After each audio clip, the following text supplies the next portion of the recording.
The following newly released video portrays an incident of assault and violence at the hands of police. Viewer discretion is advised. I suggest you back the fuck up. No, why you want to fucking do that? Why would you want to fucking do that? Why would you say that? That's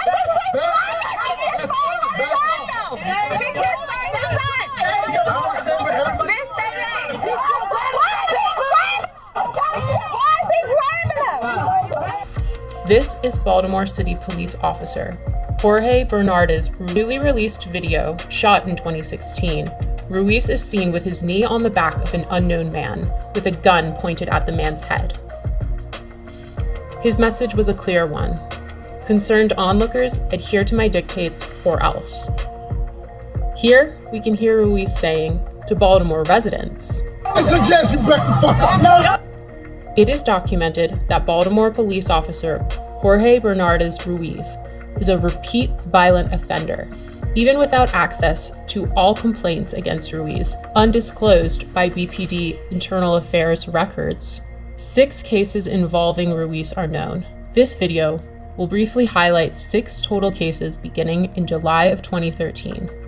Case 1, Abdul Salam, July 1st, 2013. Here Salam is seen victoriously smiling in celebration after the jury found Ruiz and 2 other cops liable for brutality against him. However, because the trial was civil, not criminal, Ruiz was not fired. Police profiled me. They followed me in the back of my house, harassing me. Police proceeded to violently and hostilely approach my van with me and my son in it. As I announced, this was my home, guns drawn. Once they reached my vehicle, they violently pulled me out, ramshacked my vehicle with my 3-year-old son strapped in his car seat, threw me against the gate, slammed me repeatedly, picked me up by my feet, and while I'm upside down, they proceeded to drop me on my head, hog-tie me, and immediately when I fell on my head, Ruiz, in a wrestling type of action, and kind of hit his knee against my neck. I was arrested. I had no idea what I was being arrested for. My son is scarred to this day. He remembers the incident as it happened yesterday.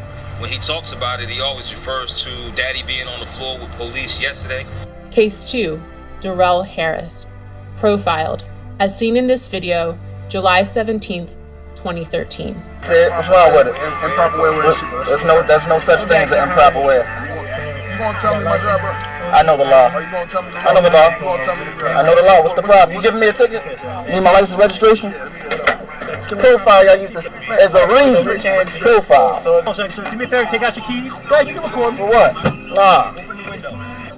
I don't feel safe right now. Do you want me to step out the car? Do you want me to step out the car? I'll step out the car. Call the police, man. What do you call a supervisor? I want to do shit. This is getting uploaded to the internet right now. Yeah? And we are 2 law-abiding citizens that we are getting targeted, and I don't know why. Just 24 hours later, Bernardes Ruiz played a leading role in the police killing of unarmed Tyrone West. Case number 3, the murder of Tyrone West, July 18th, 2013.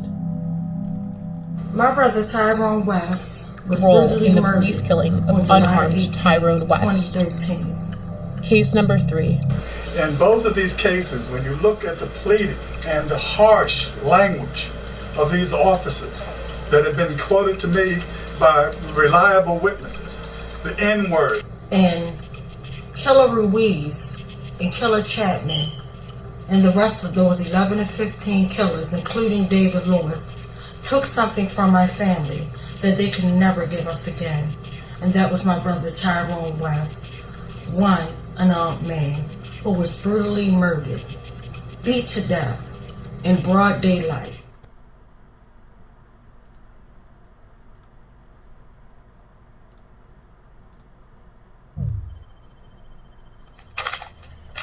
Mic check. This is West Wednesday, number 399. We are calling for justice for Tyrone West and for all victims of police violence. I'm going to turn it over to Tawanda. Mic check. Mic check. Mic check. Mic check. Thank you, Brother Ben, and thank you guys for tuning in.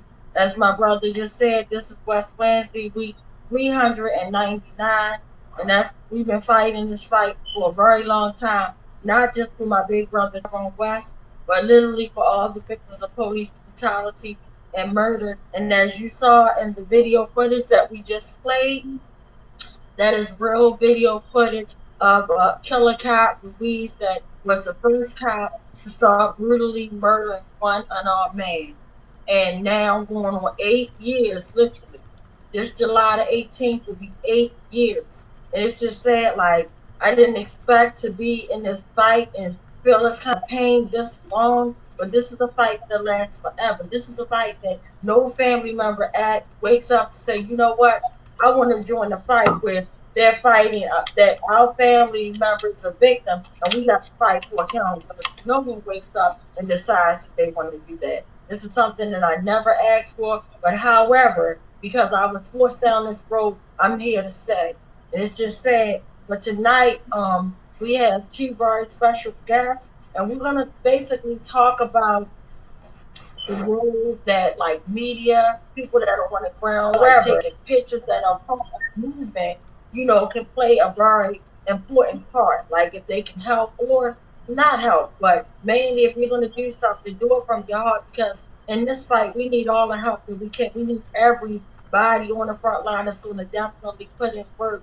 And on March the 6th, we did a big caravan rally and speak out. We went down to City Hall. It was really, really powerful. We had like 5 different families that spoke out, which is really sad. It breaks my heart every time I hear somebody relive their nightmare, because I know how it feels that every time I do this week after week after week after week, you know, it's just, it's sad. You know, it's like it's nothing fun about it. But at the end of the day, it's very important, because at the end of the day, we are our loved ones' keepers. Tonight, I have a special guest named Joe. Some of the beautiful footage that you saw, all those great pictures that I was actually able to share, we gave him credit, but he actually came out and he took those pictures. And that was really important. And we stood in solidarity with mass action. And all of us, and like the enlightening of the George Floyd trials that are happening as we're speaking, or things of that nature, that was the reason why we got together on a national level to highlight George Floyd, but at the same time talk about all the cases. Because it's like my sister Ishmael Robinson says, every case matters. Like, at the end of the day, every case is a high profile case, because when it's your loved one, it's your baby, it's your brother, it's your mother, it's somebody in your family. At that moment, your whole life stops, literally, and your new life begins, because you can't understand, you know, why did this happen, and especially by people that's supposed to serve and protect. This is a really sad time, and unfortunately, this has been happening for decades. It's just now that we're into like the social media type of thing, you're able to see these atrocities unfold on, you know, social media and different things like that. But it's just really sad, because at the end of the day, in my brother Tyrone West case, there are still, or should be, video footage, because the day my brother was murdered, witnesses on the news told my family, they said we had plenty of video footage. What they did to that man was not right. And while I'm here, I want to lift up my brother's children. I want to wrap my arms and show them a lot of love right now. I'm super proud of all of his children and even his grandbabies that he didn't even get a chance to engage. He's supposed to be living his best life right now, being a part of their life, you know, and then a part of my family life. And it's just really sad. And then speaking of, you know, West Wednesday and things like that, it's just really sad that in January, you know, a new year started, and I'm trying to have as much as hope. And anytime we move forward with different years at different times, we always as families try to say, oh my God, we done been through so much, we want better. But unfortunately, my cousin Tavon Anderson was murdered. My family still don't have no answers. He was not in the community. Let's be clear, he was not in the community. He was the type of guy that would take his shirt literally off of his back and give anyone. You know, if anybody asked him anything, what was his was yours, he would straight give it to you. He was out on the front line fighting for accountability for his big cousin, Tyrone West, and he was just murdered. And still, we gotta wait on people to tell my family stuff. I'm sick of waiting on these jokes, but I'm gonna let you know why I'm waiting.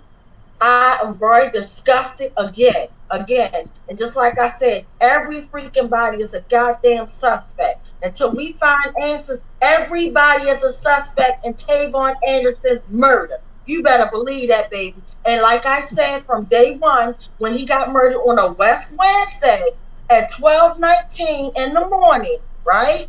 That was the hardest West Wednesday that I ever had to do. I was seconds from being like, oh my God, because I cried my eyes off. My mind couldn't have wrapped around. I didn't get any sleep. It was reliving what happened to Tyrone West all over again. You know, and I'm stuck in another nightmare. I'm not even finished the first goddamn nightmare. How many more damn nightmares can one person humanly have? It is ridiculous, and nobody is doing nothing. So we're going to do something. When you guys don't do nothing, we're going to do something. And it seems like every time we get closer and closer to the truth, here comes the foolishness. This morning, real life story, West Wednesday morning, I'm on my way, minding my business, going to work, pulled over for no reason, held up for 45 minutes in a goddamn pandemic, you know, some foolishness. You know, it's just really sad. And then, you know, you write me warnings for stuff that's legal. Like nothing is wrong with my kids, because if they were illegal, they would have gave me a service repair. Because I remember, because trust me, I love tinted windows, but I know it's a certain amount of tint that you can get. And on my last vehicle, I had the vehicle before my last vehicle, when I had a Lexus, I had tinted windows too dark, and they straight gave me a service repair order. So I had to get those tints took off my windows and things like that. So I know. So when I got my windows tinted, I made sure make sure that they are with the state guidelines, and they also every time they want to F with me, it's always the same crap, but they always give you a warning. Like, get out of here with the foolishness. So enough is enough. But that just shows they're watching, and I'm watching them too. Nothing that they do is new. It's just sad that they're still doing the same thing. This type of stuff trying to make you shut up or make you stop. If you don't see that I haven't stopped in 8 years, I haven't stopped, I'm not going to stop. I'm never going to stop. I am my brother's keeper. I am my cousin's keeper. I'm not going to stop until these killer cops are in cell blocks. I'm not going to stop until they stop killing people in our community. We have all these unknown shootings, unknown homicides, and everybody want to point fingers at each other. You don't know who's doing this. Like I said, they're purging. I know some of this stuff is community violence. Yeah, I get it. I'm not stupid. I'm not listening to this big conspiracy theory that, everything is, oh my God, they're trying to get. No. But I do know that anybody knows that there are street rules. And the thing is, the first thing that the streets teach you is you don't hurt babies, you don't hurt elderly people. And those are the people that are getting murdered right now. And people get caught in between. So enough is enough. Let's stand together and do this fight. But again, I'm going to stop right here as I bring on our first guest, Joe. And again, I want to thank Joe for actually taking the time to actually come out and just do what he did. And when you take the pictures, this is sad. Like, I could have talked about how powerful how powerful our caravan was, even though West Wednesday sponsored it, or whatever, along with mass action and different coalitions. But if we wouldn't have had them beautiful pictures, I could have been talking till I was blue in the face. If Ben wouldn't have been out there taking video footage of us actually talking and everything, words are cheap nowadays, and it's just sad. But again, I want to thank Ben for always bringing and always putting y'all into our homes now, even though things are different. We used to be on the street corners. I can't wait till the city go big. Y'all know I'm bored with being in the house. I just want to find a way that while we're outside on the street, that we still keep this connection around the world, because this is beautiful, that you can actually tap into other people's homes. I could have people from Delaware, from people from, Texas, just different parts of the world, people from Baltimore, just actually join on a virtual level. I think that's awesome. So we're definitely not going to stop this. We just got to learn how we're going to take this outside. This is definitely going to be back outside, definitely.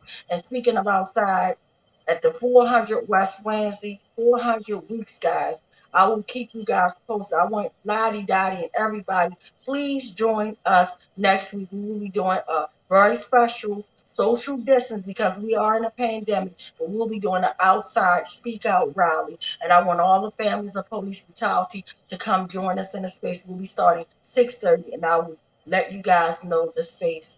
And it's our special space. I'll definitely let you guys know soon. So and I'm going to bring on our guest, Joe. Mic check.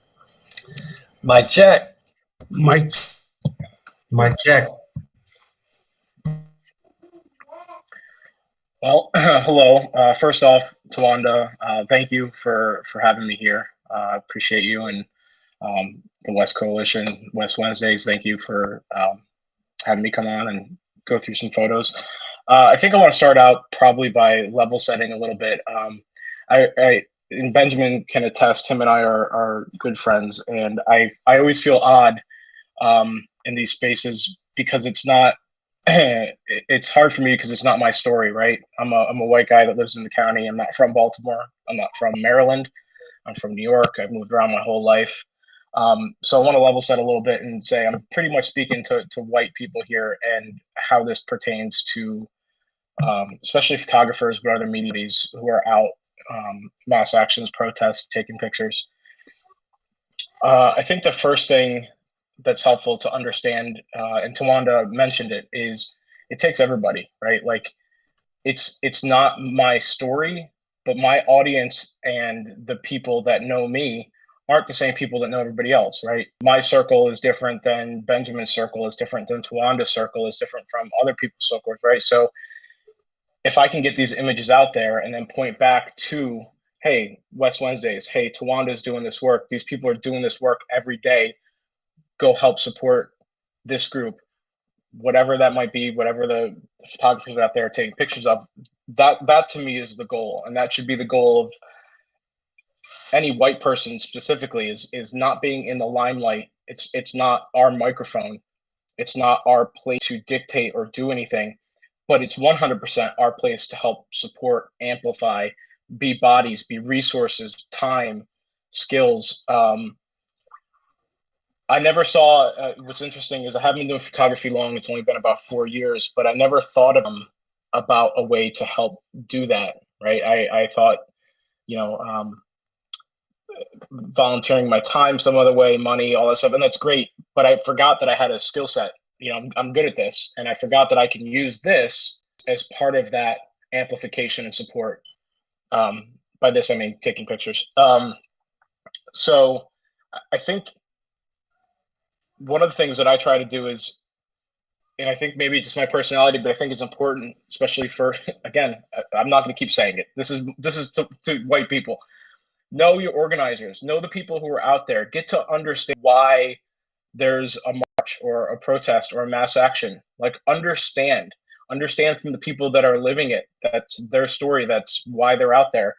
Get to know them as human beings, as people, and the struggle that's actually happening for the reason you're taking pictures. Don't come in and take some pictures and try to get on the Baltimore Sun, right? Like that's not the goal, right? The goal is to help spread the message and to help build awareness and support for other people to join in, for other people to give money, for other people who knows, who might see something and say like, oh, wait a minute, I know something about this. I can lend a hand, or I have information. And it didn't even come to my attention until I saw it on your page or on West Wednesday's page. You never know. So get to know the organizers, get to know the people as human beings, build relationships. It shouldn't be like a one-off, like, hey, I'm parachuting in to take some pictures and then see you later for 5 years and I hope I get a magazine from it, right? Like when I take these pictures, I feel like they're my skill, but I don't feel like they belong to me anymore. Like they're not really for me, right? They're for, and Tawana, that's why I sent them over, right? They're not my pictures. Like they're pictures I took, but they're not my pictures, right? And I want them to be used however West Wednesday wants to use them, right? Like if it helps in some way, they're yours to do that with, right? So I'll get into the pictures. And before I start with that, I would say 95% of pictures I do that are protest mass actions, anything along those lines, I do in black and white. I do that for a couple of reasons. One, there's a black and white draws your eye in a lot more. It focuses you on what's taking place in the frame. It's more timeless to me. It has more power. It has more depth to it. And I want that to feel powerful, to feel like there's a connection. It's you and the subject in there, and that's it. Like, I don't, I want you to see the people. I want you to see the emotions. Another thing I don't do is, in some of the marches and stuff, there's police kneeling and posing for, like, I'm not about giving free press to what the protest is demanding or against, right? Like that to me is also another red flag that I want to put out there for photographers. Is you're not there to get cool pictures, right? You're there to tell a story. They're in support of something. Tell that story, right? Tell that story. Don't just get cool pictures and you get this nice press photo of cops standing looking all cool, and then they use that. That doesn't do any good. So anyway, sorry, I'm rambling a little bit. I'm going to share my pictures. I can go through them a couple. If anybody wants to say about them, feel free to jump in or interrupt. Can you see the pictures? Is my screen showing up? Okay, cool. Yes. All right. This is at the end of the caravan, right when the caravan arrived outside City Hall. I guess it's not. Here we go. Again, most of the stuff I took, I want to show the emotion. I want to show solidarity. I want to show, anger, joy, thoughtfulness, the things that are happening and the things that are important, that energy that you get at mass actions, protests. I think it's important because it helps tell the story.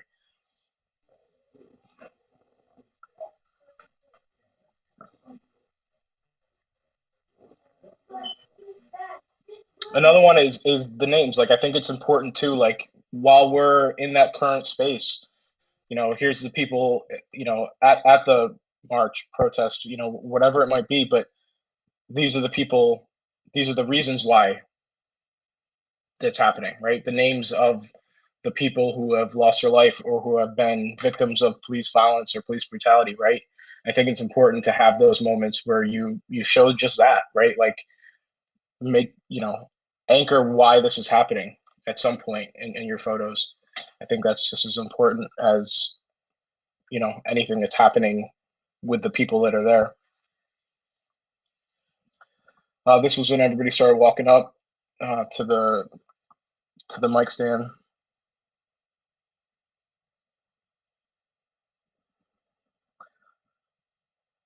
Again, just like, I think it's important to show solidarity, like the people that are there together, to lend their voices together, to lend their heartbreak together, to lend their support of each other. I think it's important to have these moments and show that, it's not one single person that's going through this, unfortunately, but that there's a community, that there's support, that there's people there, with stories.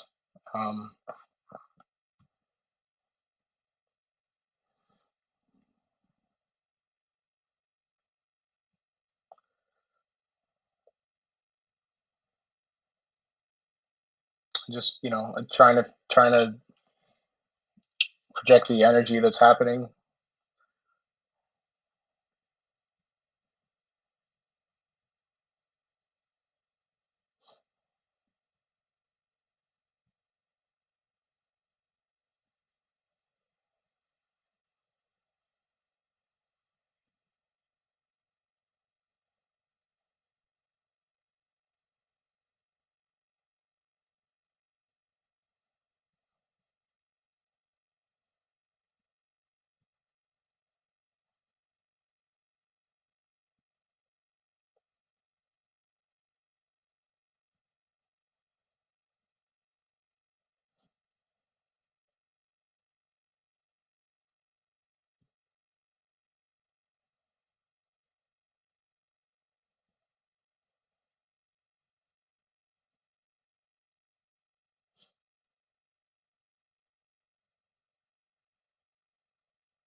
And I have to be honest with with pictures,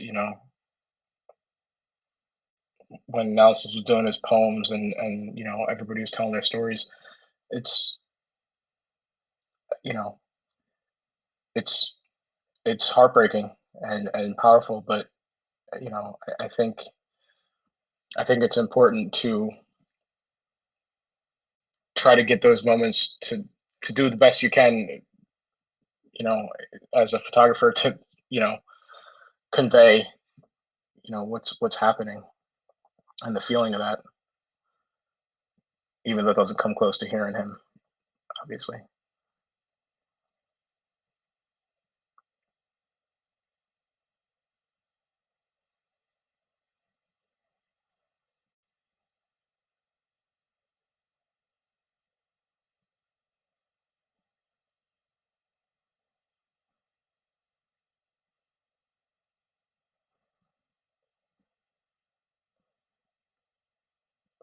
And again, the people who are affected, the victims, also supporters, like making sure to capture the reason why people are out, and the community is banding together for, demanding the cases be reopened, demanding police accountability.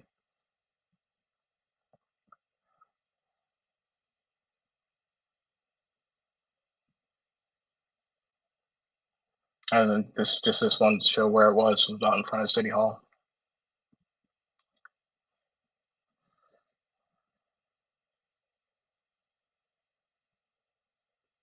And that's it.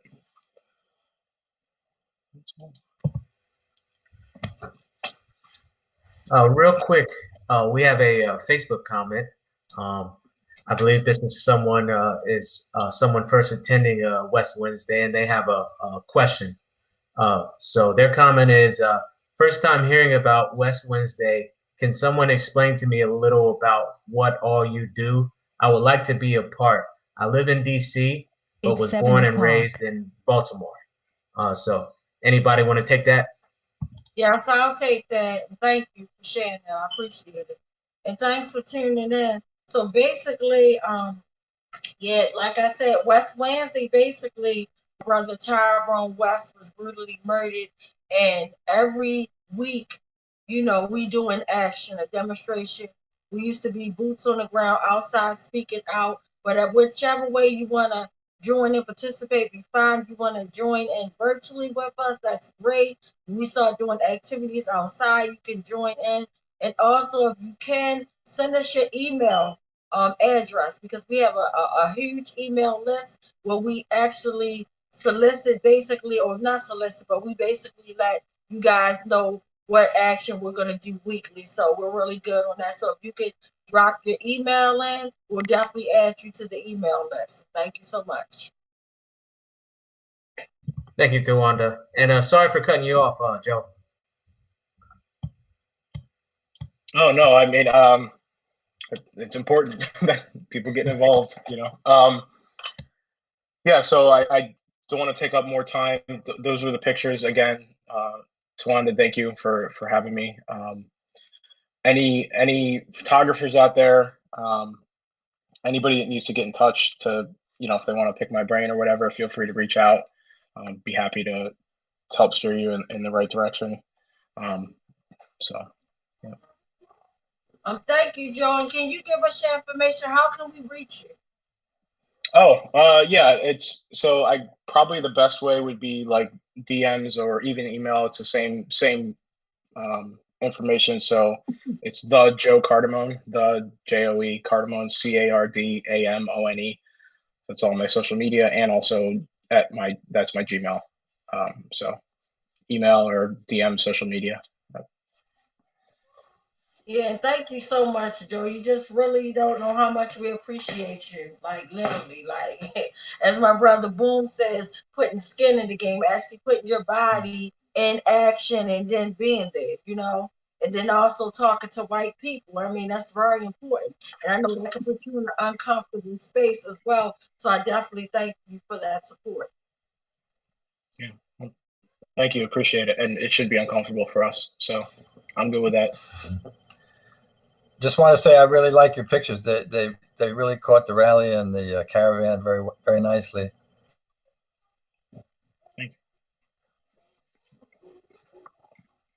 So do anybody else on the West Coalition panel want to ask our brother Joe or make a comment before I bring my queen in?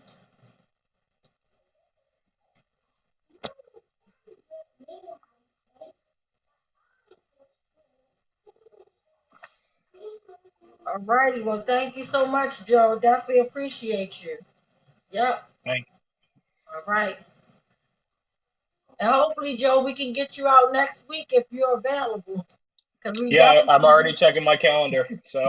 Yes, please, just we gotta keep those photos going. Thank you so much. And whenever, if ever I become rich, I got you.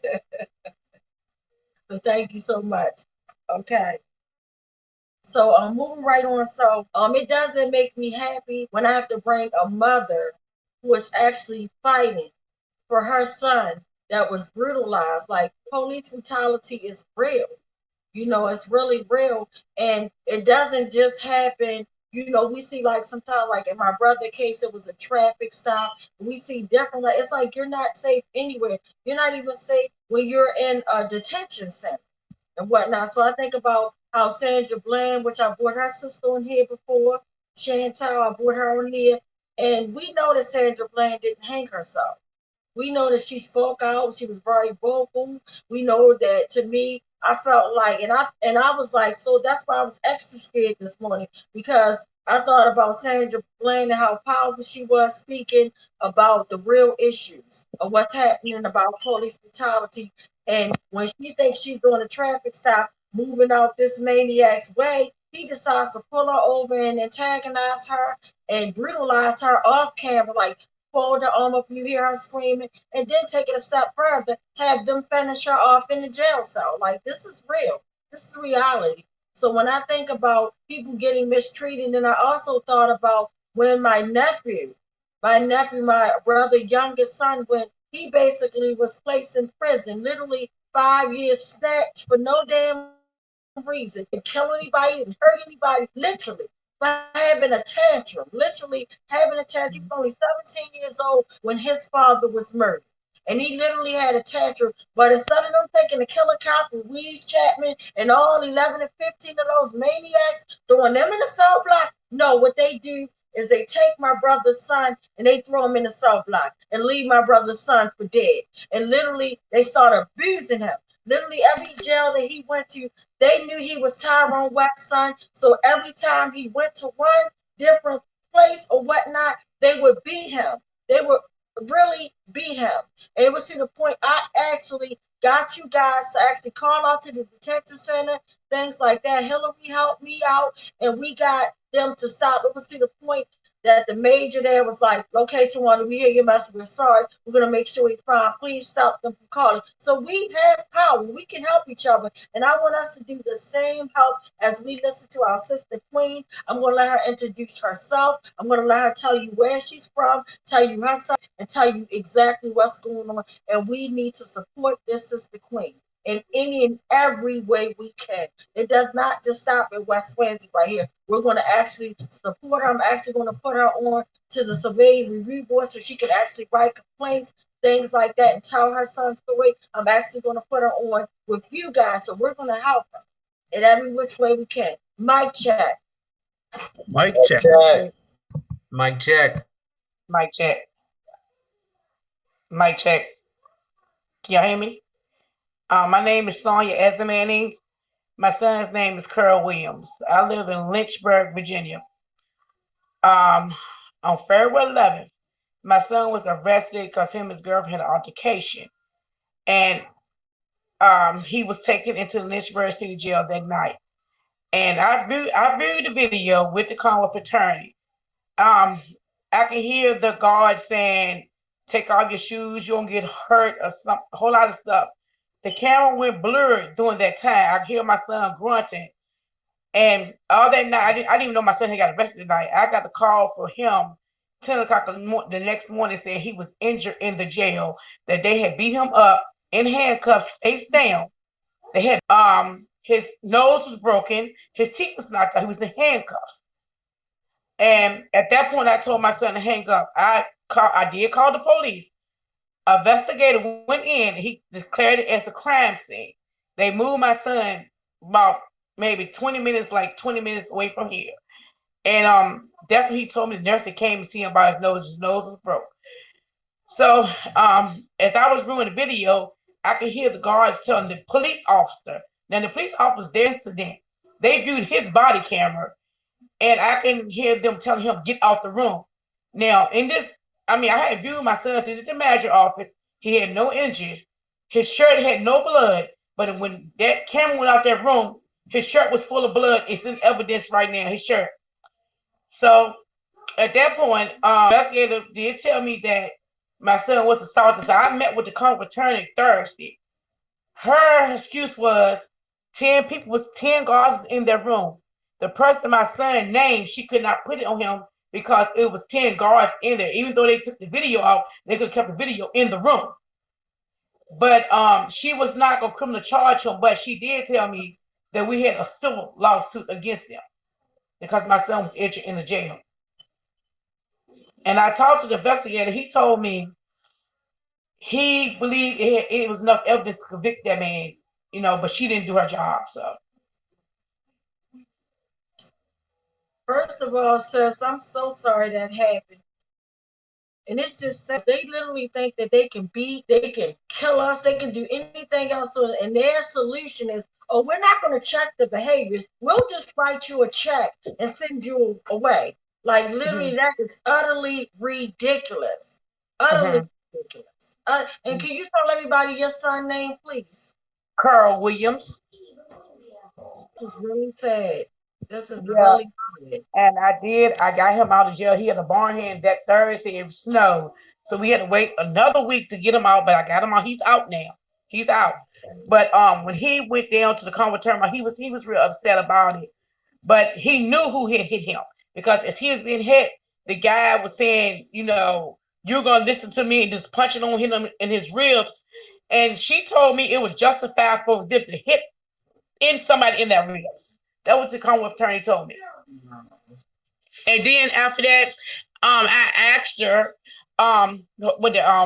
the news reporter asked her why she wasn't going to release the video, because we never agreed to anything like that. Now the police don't want to release the video of the whole incident.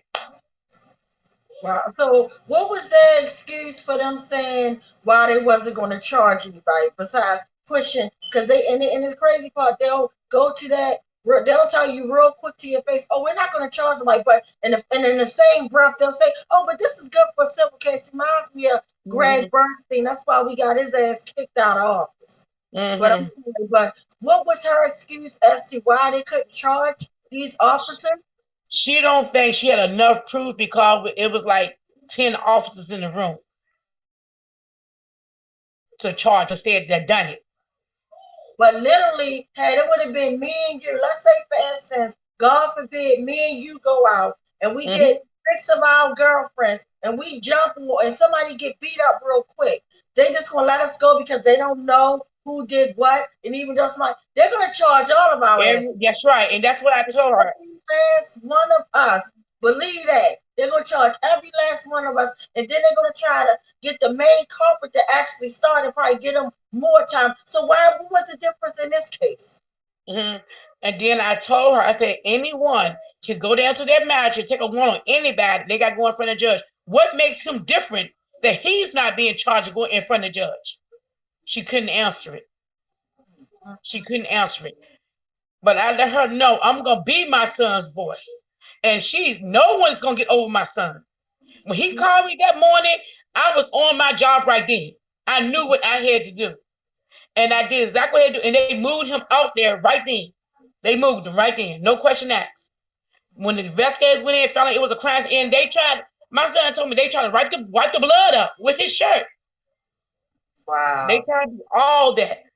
And then I was that morning, I was so angry, but I had to keep it together, I had to keep it together for my son. But I let her know it's not over with. I let her know that when I left that office, it's not over. And I found out they took him off of paid leave, and he probably back working down there. He's back working back down there as of last night. That's terrible. And the crazy part, when they brutalize us, they get a paid vacation. They Yes. get a paid vacation. Meanwhile, we're traumatized. Meanwhile, your son will never be the same again. Just imagine you're already in cuffs, you're handcuffed, and they're Yeah. beating you as if it was a sport. And that's the same exact thing that happened to my brother Tyrone West. But the difference is my brother Tyrone West, life was took because they never stopped. Those animals kept going. I'm talking about peppering, tasing, kicking, stomping, macing. And the saddest part is they get promotions. As you saw the video, that killer maniac, he is now a sergeant, literally. And then the crazy part, it didn't stop at my brother. And the crazy part, the ACLU released a report literally on the day that my cousin was murdered. I was on 11 o'clock news, and an hour and 19 minutes later, Tavon Anderson is murdered. Literally. After we're talking about Tyrone West, which is my brother, that was murdered, and how we've been fighting, and how one of the repeat violent offenders is still working with promotion, because they talked about the elite gun trace task force that actually specialize in doing this foolishness, robbing, beating up, terrorizing a gang, pretty much a legalized gang. And they was still working, but they had 36,000 complaints on them. 36,000. Literally 36,000 complaints on them. Going over, I think it was like 7,000 officers or more. Like, really? Just in Baltimore City. And they think that's okay. And just like when we just fought for legislation to get rid of the officer killer rights, which gives them all these immunities, that's why that officer was protected, because all of them are protected under this officer bill of rights. Let's be crystal clear. That's their security blanket. That is their that's their get out of jail card. That's their get out of jail card. You can kill them. You can do what you want. Here you go. You're out of jail. Go back, collect your money, do what you got to do. That's what it is. And it's sad, but we're going to fight. We're going to let them know, hell no. I'm going to get you exclusive interviews after interviews with different people. After I hang up with you, I'm going to definitely call a Real News. I got to connect there, and I'm going to make sure they cover your son's story. They're going to cover it, put it out there, and I'm going to connect you with the right people to get you actual accountability, or to keep putting out there to force their hands. To force their hands. So it definitely ain't over. So and in her report, she had put it was force used. Yes, she found force was used, but she couldn't put it on which person used, which my son knew who had done it. And I found she's up for election in November too. I found that out too. For the Commonwealth Attorney. She's up for election. And I don't want that to happen no more. I'm gonna make sure she don't get in there. Yeah, shut her down. Shut her down. I already posted on Facebook. About her already. I don't want her there. If you got anybody in that jail, don't vote for her, because she don't care about you or your family. And I'm gonna keep on posting her, because ain't nothing she can do to me. Absolutely. And then also we can start setting up protests out there, literally, when she thinks she's gonna get her little butt back and off, we can set and shut her down completely. And if you find out where she live at, we can go to our house and do a demonstration right outside on her lawn. How about that? Yeah. Because she thinks she can do what she want, How I feel she didn't do her job, but the investigator told me she had enough evidence to charge. I mean, this comes from the police officer here. He told me she had enough evidence. She didn't want to. But in your report, you put they used force. They used force. And then you got where his teeth was knocked out, hair being pulled, shirt full of blood. They got the evidence. But she never did anything about it. And I told her it's not an end right there. I told her. And I got a friend table. I said, and you have a nice day. I got a friend table and walked out. Me and my brother. So my son, he was kind of upset, but I told him this, we gotta do it by the book. We're gonna do what we gotta do. And I told her, I said, I'm gonna do what I gotta do. I said, he's gonna be held accountable for what he did in the jail. If you like it or not, that's exactly what I told him. So he's probably back at work down there. Yes. Because they took him out paid leave last night. He already got a lawyer before they even say anything about charges. He had already got a lawyer. Because he knew what he had done. You're not going to have a lawyer unless you actually charge. He hadn't even been charged. He had a lawyer. Yeah. So that should tell her something right there. But she don't want to do her job. So I already told her I'm gonna start my protest here. If she already know I'm gonna do that. She already know. So you got 100% West Coalition backings. And I'm gonna get a bunch of different coalition groups that I'm connected with to definitely back you. So it don't stop right there. We definitely got your back, sis. Okay. Yeah, because I was like, I didn't know what to think. I said, she said, and I was blown away. She said, wait a minute, you're not gonna charge him? You know, all this evidence you got, 10 officers in the room. I can't put it. My son knew it hit him. He heard his voice as he was hitting him. But still, he was faced in handcuffs, you know, not face to them. He was facing. So that was her excuse. Yeah. That is true. But again, it's not surprising. And that's what they do. They put them, and I thank God that they didn't kill your son. I thank God. And my son did tell her, now what if I was out of handcuffs and I would have beat that man up? I would have like 15 felony charges in this jail. And you could tell me you're not gonna charge this man, but if I would have hit any one of them, I would have had charges.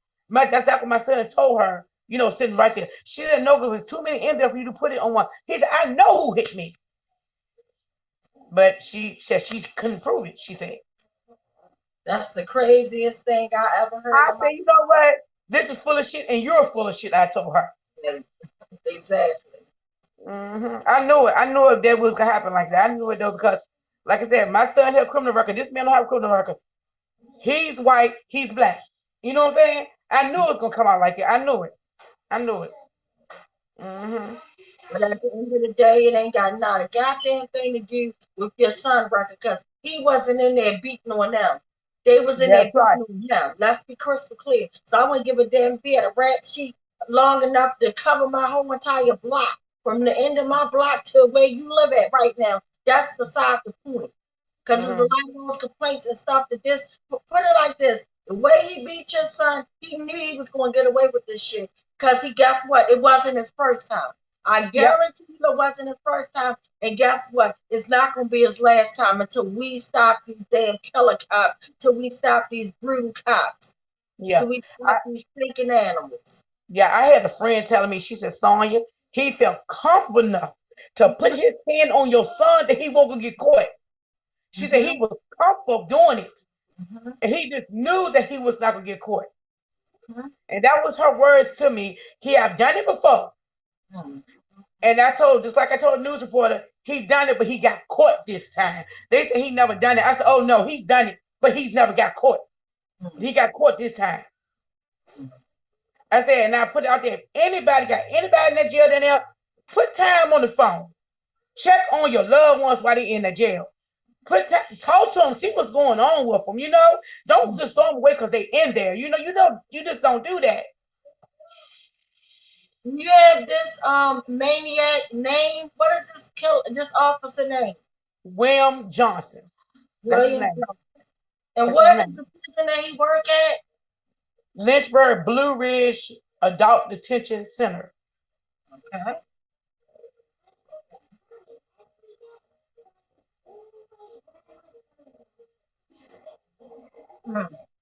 I'm quite sure we probably got some comments, so let me check in. Do we have anybody commenting now, Marcella? Yes, we do. We got a couple comments.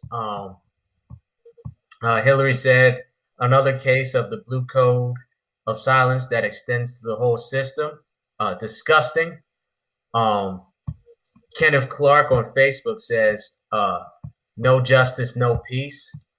AC Britt on YouTube says, if she doesn't know which one to charge all of them as accessories to the crime of assault.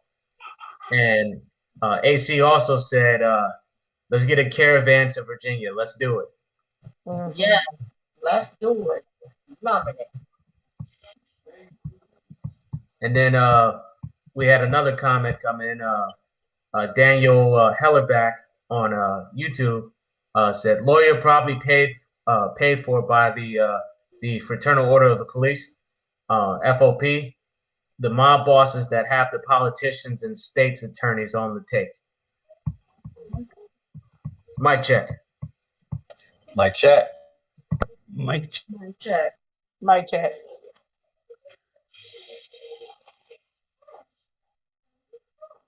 Well, again, my sister, you have us in your corner. You all got your personal information. And right now, if I was you, I wouldn't.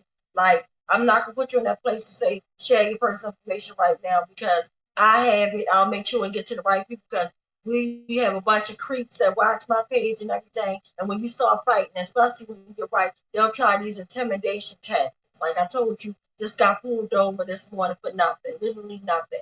Because I'm doing what I'm doing, I'm gonna keep doing. They let me know. They gave me a salute. They let me know I'm doing a good job. So salute back at them. I'm gonna keep on doing.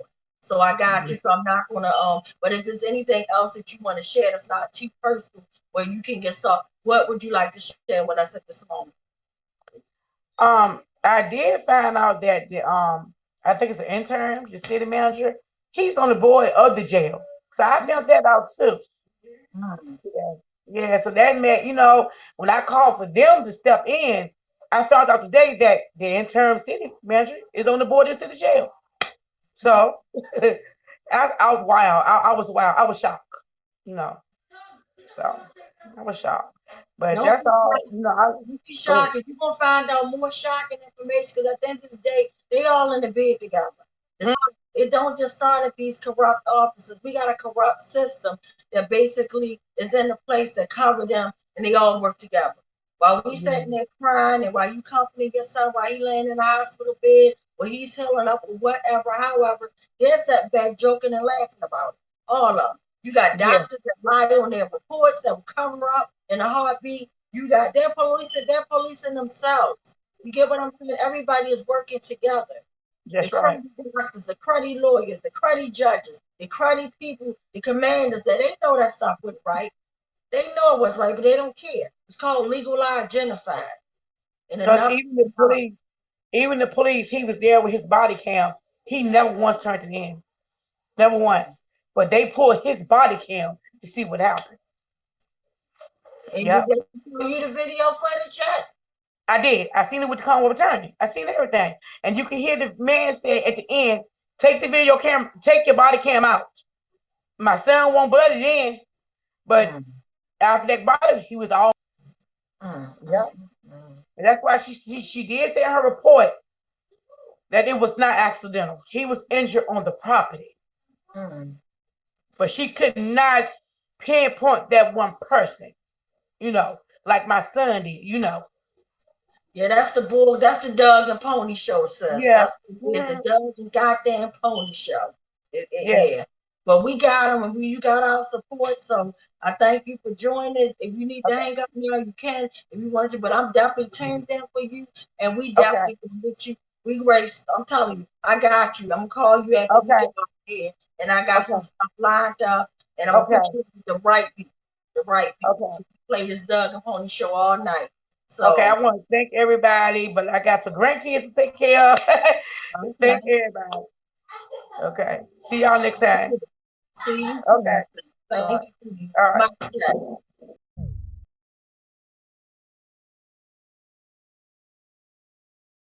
So, guys, you heard it.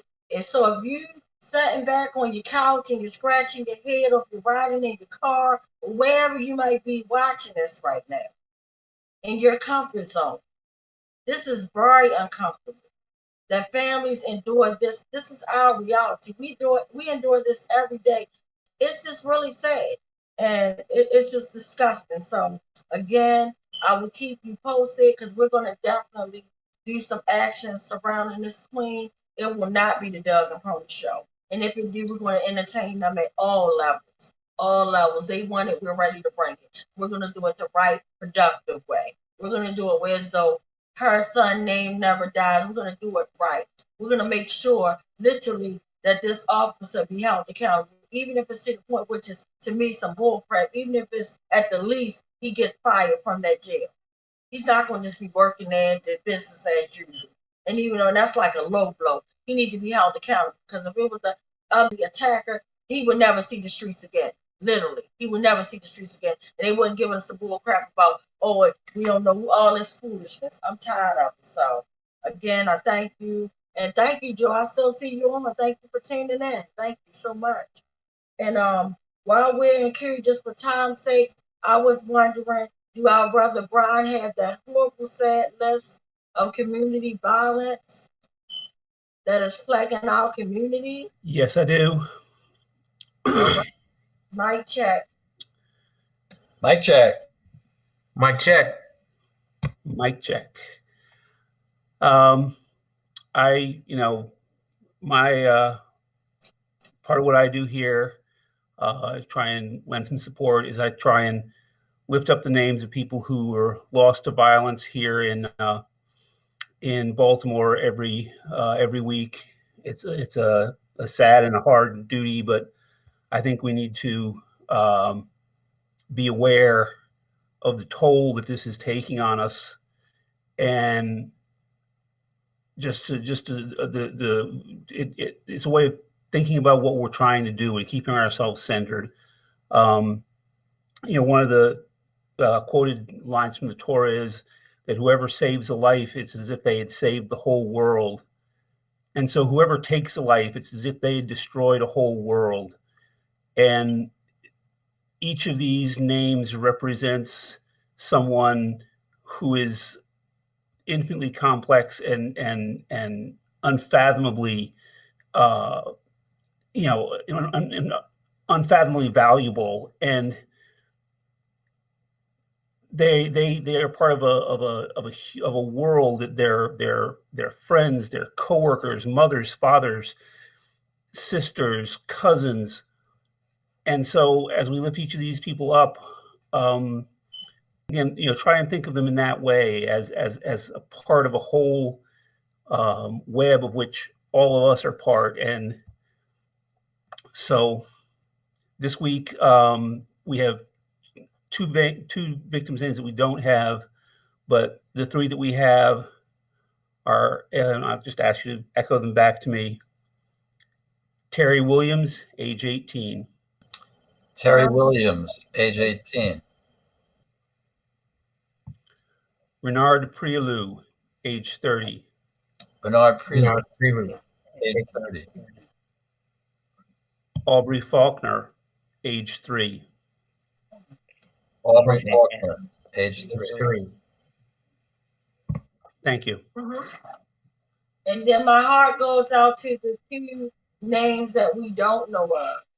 And as you said, my heart goes out to all the families, because at the end of the day, one of these days when they were murdered, on the day that they were murdered, they had a family, and they still have a family. But their family worst nightmare became reality the day that their loved one was took. I know that grim task that nobody wants to deal with.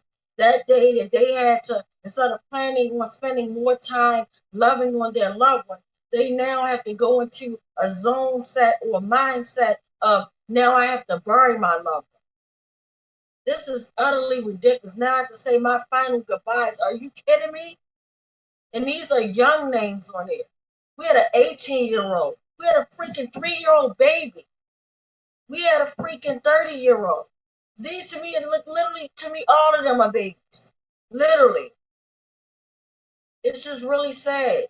And we can sit there and be comfortable on our couch, because it ain't, we're only a door knock away from it being your loved one. And meanwhile, Commissioner's getting his paycheck, and the bodies are steady dropping, and nobody's doing a damn thing.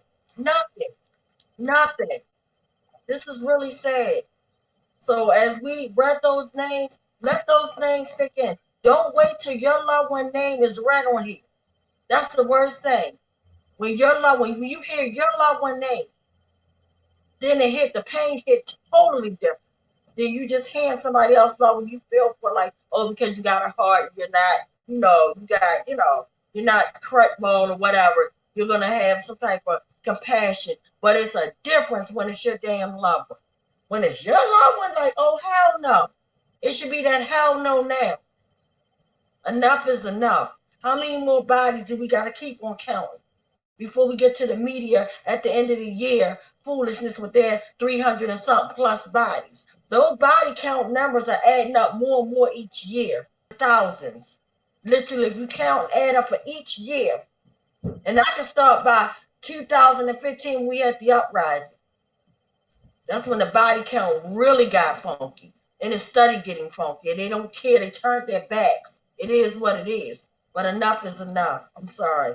And Uncle Bill, do you have that sad list about police brutality? Yes, I do. The first name that I'd like to speak about was a trans woman who was found dead in her cell at Central Booking on February the 25th here in Baltimore. And it turns out that her niece was a student of mine, and her niece is a wonderful spoken word poet. She did a great poem at my 70th birthday party. And so I want Kim Wirtz. She was 43, found dead in her cell, and we don't know what happened. But, you know, it sounds similar to and even worse than Miss Sonia's story this evening, because luckily her son is still alive, but Ms. Wirtz is not. So if I could have everyone repeat the name to honor and uphold Kim Wirtz. Kim Wirtz. Kim Wirtz. And then in terms of police killings around the United States, as we know, there are about 3 a day, about 1,100 a year. And I'm going to read the names of 11 people that were killed in 5 days earlier this month, from March the 10th to March the 14th. And I'll just say what we know about the person, and if everyone can uplift that person by repeating the name, that would be great. So the first person was killed by police in Rochester, New York, 29 years old, Tyshawn Jones. Tyshawn Jones. Sorry, here, got to get this to. Give me 1 minute. The computer doesn't seem to want to move to the next person. Here we go. Also on March 10th, in Red River Parish, Louisiana, 42 years old, unarmed, Michael Lodea. Michael Lodea. Also killed by police in Cape Coral, Florida, 49 years old, Christopher LaFond. Christopher LaFond. On March the 12th, in Memphis, Tennessee, 31 years old. This is a woman, Nika Holbert. Nika Holbert. In Valdosta, Georgia, 43 years old, Raymond Tarbox II. Raymond Tarbox II. On the same day, March the 12th, killed by police in Harrison Township, Ohio, 43 years old, Gary Brown. Gary Brown. Killed by police on the following day, March 13th, in Austin, Arkansas, 24 years old, Dustin Black. Black. Also on March 13th, in Reedsville, Georgia, 51 years old, killed by police, Kelly Bowen. Kelly Bowen. In Manahana, Texas, on the same day. Unfortunately, we don't yet know the name, so we can't uplift that person today. But that person's life was stolen by the police. The same day, March 13th, in Wassalia, Alaska, 25 years old, Douglas Strobel. In Palm Bay, Florida, the next day, March the 14th, 28 years old, Christopher Ruffin.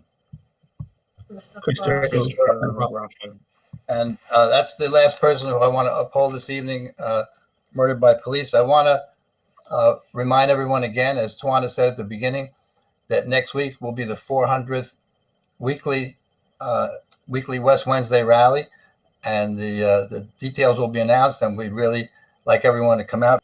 And one other thing I'd like to say is this evening, for those who would like to participate, we have the challenge discussion about the politics and strategy of winning this fight. Mic check. Mic check. Mic check. Mic check. So do we have any more comments or questions? We had a comment about the a Facebook comment from Marco, who's a first-time attender. It's referring to the incident that our guest speaker was talking about with her son, and it says Lynchburg Prison had a case like that a few years ago. You can check it out on Google. I'm not sure what the officer's name was, but he wasn't charged for it. Wow. Wow.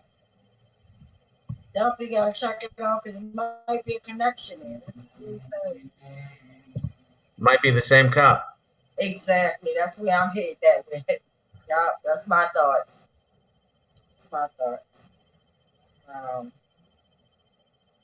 Definitely for and doing more research. So yeah.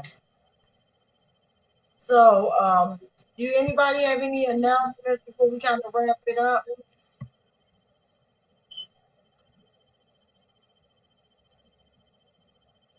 All righty. Well, I just want to say happy St. Patrick's Day to those that celebrate. My little class looked so cute coming in there. Everybody had their little green on and everything. And I always come in with red looking like I'm celebrating Valentine's Day. But my class looked so cute and they wore cupcakes and things like that. So whoever celebrates, St. Patrick's Day, hopefully you enjoy it. And I just want to say again, on a sad note, the police brutality is real, community violence is real. And just know that no matter what, we can actually wipe our face 1,000 times to wipe off all the tears. But unfortunately, we had no method to wipe the pain that lies in our hearts when our loved ones are murdered, regardless if it's by law enforcement officers, community violence. When murder hits different. Murder is not an act of God. Murder is not like, oh, that was my elderly family member. They suffered enough. Or, oh my God, even though they were suffering, I still ain't want them to go. But oh my God, that's totally different. Even though that's sad too. You don't get no joy out of that either. Let's be clear, you get no joy out of none of it when your loved ones die or whatever. But when someone is murdered and you know that this was something that was unexpected. Like, are you kidding me? Just somebody took somebody's life? Like, oh, hell no. So again, we have to do something. And we're trying to do our best now by providing this safe place called West Wednesday, the safe space where we respect each other and that we're getting all the issues out that need to get out. So again, I thank you. And I ask you guys to tune in next week. Tune in all this week coming up because we're going to be announcing soon our location for our 400 weeks of nonstop fighting. Like literally, I remember being outside when it was snowing backwards, raining backwards, freezing, too hot. Like sometimes we had the most beautiful weather. Sometimes after West Wednesday and before the pandemic, we would all go as a West Coalition family, go grab a nice cheap steak or something good at one of the local restaurants, things like that. I miss those times, guys. I really do. But again, this work will never stop.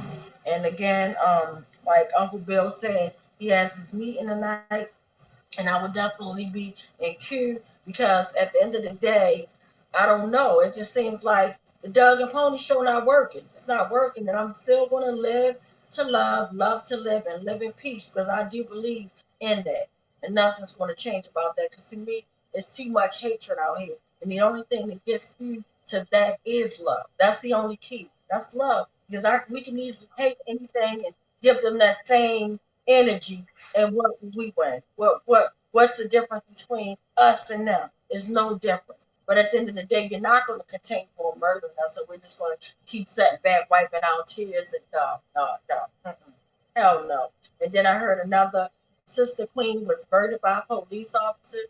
And my heart goes out because every time I hear my sister Gina Best, who always runs, she always upholds saying her name, the Sister Queen names that are murdered by the police. It's like we didn't even know about the sister that was murdered at Central Bookings. Like I didn't know anything about it.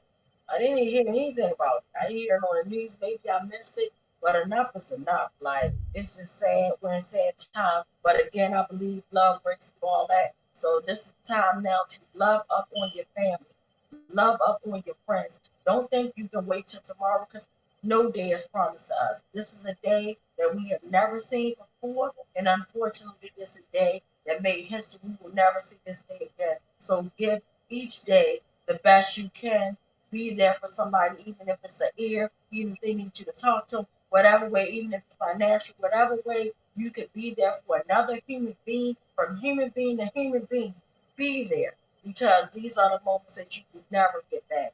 Be there in any way that you will want somebody to be there for you. I love you guys. Live to love. Love you all. Stay tuned for part 2 of the video that is really sad, it's true, and it breaks my heart. Just watching my family go through that type of pain, or watching a victim family, watching a Demas family, who we still have something in common, a damn killer cop that's still walking the beat that now a sergeant, as well as the other victims, you know, the elderly man that Ruiz kept raiding in his house. Abdul Salam always carried him, Josephine, James Ray, Darrell.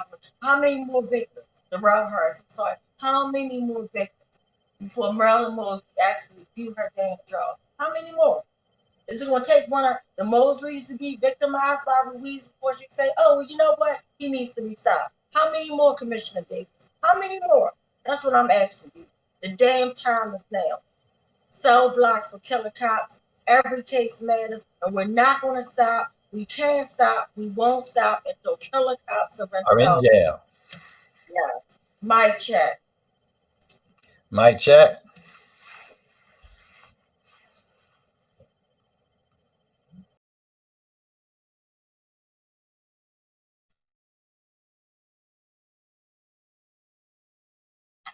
And Mr. West begging for his life, and Mr. Salam begging for his child to be excluded and comforted from what was taking place. Not for himself, but for his 3-year-old child. Case number 4, Adina Britt and family, September 10th, 2015. My name is Adina Britt, and I wanted to submit a 30-second testimonial that Jorge Omar Bernardez Ruiz is one of the 11 terrorists that came into my house performing a home invasion in September 2015, terrorizing my entire family and even holding my 12-year-old son at gunpoint. He needs to be stopped. Case number 5, unidentified arrestee, assaulted in 2016. I suggest you back the fuck up. No, why you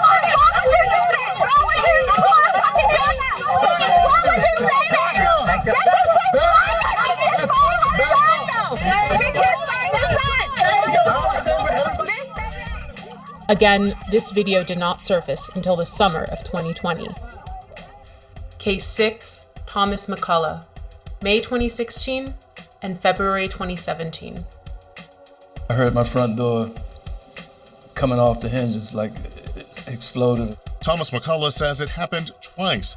In May 2016 and February 2017, Baltimore City Police burst through his green front door and raided his Pimlico home. They said police. They come up, shotguns, guns. He says officers ransacked the place, looking for drugs, money, and weapons. He took pictures of the damage they left behind. Tell us where the drugs are, the scales, the guns, and the large amounts of money. Nothing was found. Now he's suing police, claiming officers, including a former member of the Gun Trace Task Force, frightened him, his wife, and father-in-law when the officers conducted what his suit calls an illegal search of his home. The owner of the house tells 11 News after the second raid, he had to replace the front door. McCullough and his attorney say they want Baltimore police held accountable. There is a colossal breach of trust. And McCullough tells us following both raids, no one was arrested or charged.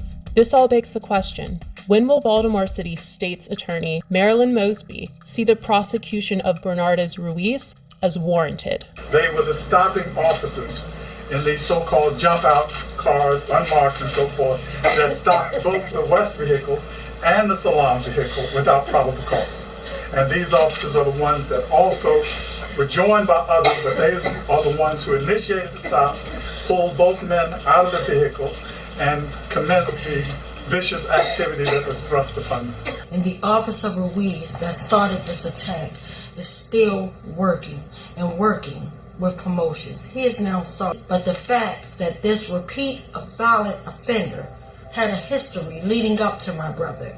There was Darrell Harris, there was James Green, Joseph Green, Abdul Salam, and my sister Dina and her family. No one family deserves to be brutally murdered or brutalized by this repeat violent offender Ruiz. It is time we take action. The time is now. Baltimore police officer Jorge Bernardes Ruiz is a repeat violent offender. Based on these accounts, in accordance with the law, we, the West Coalition, call for him to be fired, prosecuted, and incarcerated. We're more than hashtags and body bags. We're more than being 6 feet in the dirt and pictures and buttons on t-shirts. Our lives matter. For the safety of our city, the prevention of further harm, and the justice for these families, we see no other option. And again, I'll say, the time is now.